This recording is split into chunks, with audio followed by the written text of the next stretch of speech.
Nature is full of visually captivating and awe-inspiring phenomena that often inspire the question, how is that possible?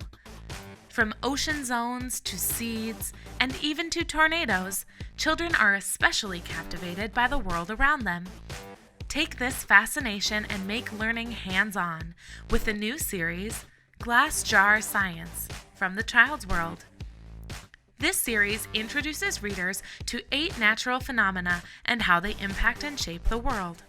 Tied into each topic is a hands-on, science-oriented craft project that can be made in a glass jar. The projects inside demonstrate each topic right before kids' eyes and spark excitement for further learning. Throughout the book, fun facts give kids additional information about the phenomena they're studying.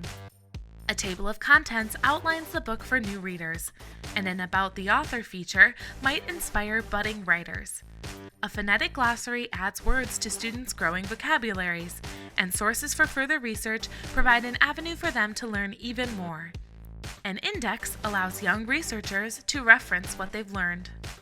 Whether they're learning about rainbows by layering different liquids dyed with food coloring, or creating a volcano inside of a jar, students will love the enlightening information and hands-on projects in Glass Jar Science, from the Child's World.